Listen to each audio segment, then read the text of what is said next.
Mr. Trump continues his Twitter tear, hitting the New York Times for saying his transition's a mess. Never mind that it's only week 2. In week 2, President Obama was still searching for his birth certificate. I'll never give that up. So Mr. Trump tweeted the paper so much that they responded defending their coverage, to which I add, so. For some, all this tweeting comes off as beneath the president, more the actions of a pilled-up pop star with more piercings than brain cells. But ignore the methods and assess the response. For the longest time, Republicans had no choice but to absorb the onslaught of a biased media. The attacks took all shapes: nightly newscasts by left-wing icons, ambushed reporting by 60 Minutes, lefty films winning all the Oscars, snark fests like The Daily Show, Colbert, and SNL. The right always had to grin and bear it. And if Twitter had existed in the 1980s, you can bet they would have used it against the right as well. So Mr. Trump's response isn't a tantrum, but more a cultural shift, an adaptation of the right stealing the aggressive tactics of the left. It may at times seem childish or a weird way to spend your time as the future leader of the free world. But for now, it's the new game in town. And it's not so bad that finally someone showed up to play. All right, Lisa, week 2. The media's already talking about disarray. Everything's going to hell. It's not even a month. Right. Rome wasn't built in a day. I coined that phrase. Yeah, I'm sure. No, but you're right. I mean, it's the second week. He just won the presidency. So cut him some slack and give him a break. But look, I wouldn't give any credence to what the New York Times and some of these other publications are saying, because they were the ones that were wrong about the election all along. The New York Times was so wrong, in fact, that they had to issue that non-apology apology to the readers, essentially saying, look, we got some of this wrong, which clearly they did. So if I'm Donald Trump, I wouldn't pay too much attention to it, because honestly, this election, as much as it was a rejection of President Obama's policies, it was also a rejection of the mainstream media, because they were the ones, editorial boards across the country were saying that, you know, Donald Trump would be horrible for the country as president. Reporters across the country showed their bias, and so it was a rejection of them as well. They're still rejecting it. Eric, are these tweets childish or simply just punching back? No, here's the thing. So Donald Trump has 14 million Twitter followers. Yeah. 25 million between or maybe even 30 million between Twitter, Facebook, and Instagram. There are people with far more followers. Lady Gaga, Madonna. People have more. Donald Trump uses it more effectively than anyone on the planet. Forget the 14 million. He knows how to sting where he sees the opening and he takes it. And that's what he's done straight along. Yeah. Remember, he was naming Lion Ted Cruz, Little Marco. I mean, he finds the opening. Now, New York Times, he sees that they had biased coverage throughout. They're getting burned by it. They're having to apologize, as Lisa says, as is the Washington Post. I think they ran an apology yesterday as well. And he's very smart to pin him down. Now, you got him in the corner. Now let everyone know exactly what's going on. So 25 or 30 million of his followers realized how biased the coverage was against him. I mean, but it didn't stop there. There was quite a bit of negative coverage across the board. I think it's unfair. It's like when you buy a box of Legos. There are a bunch of pieces, you got to put it together. That's the same with the transition team. Why is it like all of a sudden this, this perception of chaos? I think it's real. I think that's the problem. So, yes, you can blame it on those nasty people, those awful reporters and all the rest. But I think that when you see it coming from multiple publications, including some conservative, you might think, what's going on here? And I don't think, by the way, it's an indication of guilt or malfeasance on the part of the Trump people. I think, in all honesty, they were slow to get organized. They had to make some last-minute changes in terms of staffing. Chris Christie, who had been head of the transition team, is now gone because of some infighting and the like. So they've had to put more people in. They've had some changes, and they're going through what is a very difficult, as you pointed out, process for anybody to put together the United States, the top of the United States government in a very short time. I will say this in response to Eric. One, I don't think the New York Times or Washington Post apologized. I think what they said in letters to readers is we have to do a better and more creative job in terms of covering an unconventional candidate. I could be wrong, but I think the Post did actually apologize. No, I don't think so. I will tell you, though, they're not in disarray.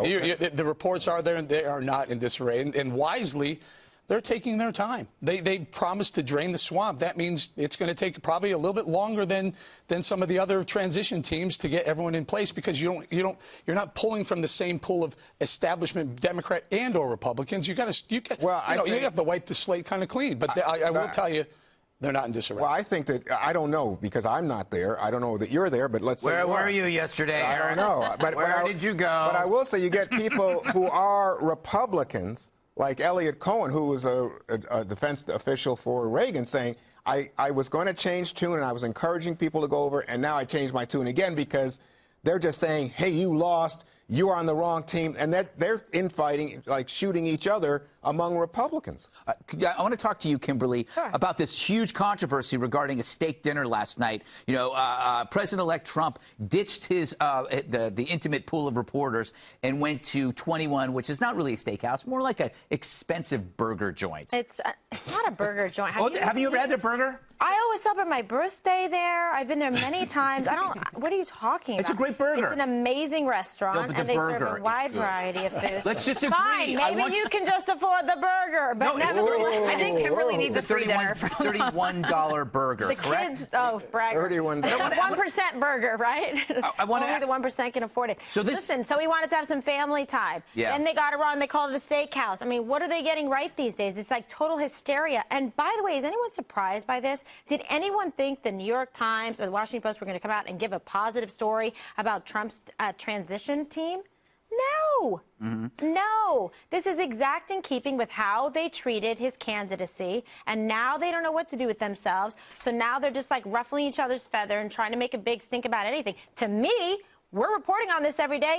It looks like the transition is going very well, and they're making good choices, and there are good quality candidates being considered for important positions, just like he promised. Well, can I pick up on this for just a second? I also want to talk about something you were discussing with regard to what happened last night at this restaurant, this famous restaurant 21. Let me just say, as someone who's been a White House correspondent, that the press pool is not there to give some prestige to the press. It really is about keeping eyeballs on the most powerful man. In case something bad happened. Yeah. I mean, I was there, for example, I remember I was on the Augusta golf course where the Masters was held with President Reagan. Somebody started shooting. They didn't know what was going on. So we get in the press pool, just gets him out of there. And then, of course, there was the Marine Corps barracks bombing in Beirut at that time. So everybody wondered, what's the president saying? Is the president okay? Well, it's important to have somebody there. This was true in Dallas when President Kennedy was assassinated. You needed somebody there. You needed somebody at the Washington Hilton when Reagan was, remember that shooting? Yeah. Because you need to say to people, the president's not laying on the floor. He's in the car. He's not the president. He's the president-elect, and we have a president. Believe me, we have a lot invested in Donald Trump at this moment, Eric. Okay, the thing is, it's the height of power to have a press pool, Lisa, but we now live in an age where you have digital phones and smartphones.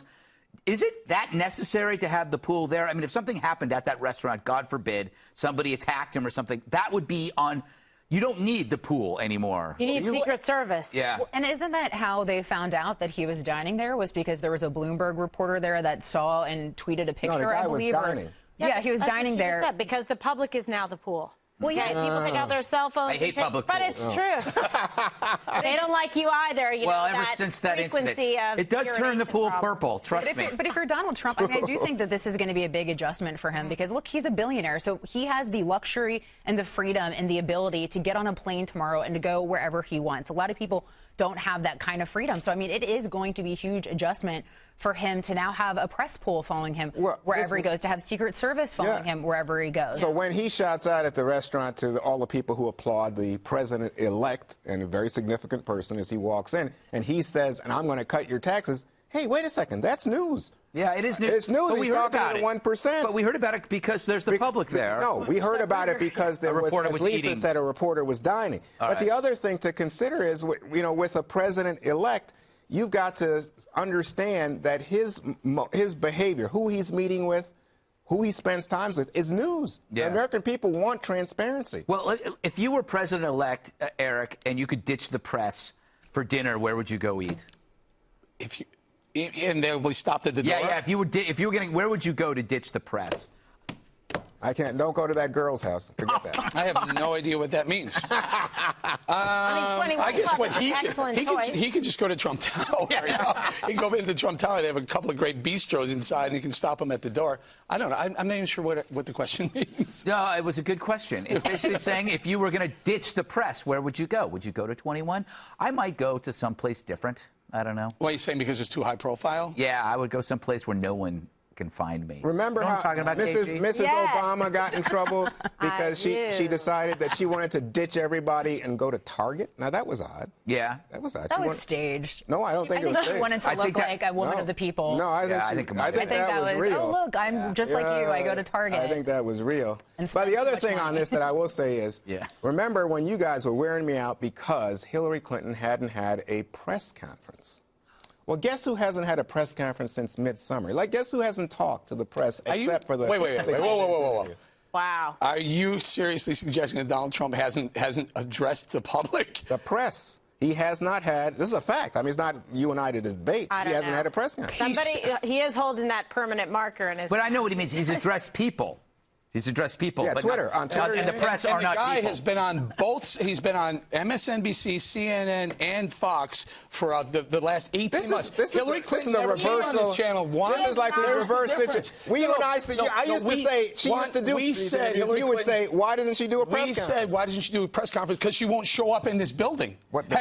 Well, she had gone almost half a year without addressing. That's my point. If you make yourself accessible to both sides, to all types of commentary, then you don't need to do a press conference every week or every month. Oh, I disagree. I think press conferences He's given the ultimate amount of accessibility that we have never seen before in any presidential campaign, and that's a fact. So come up with something else.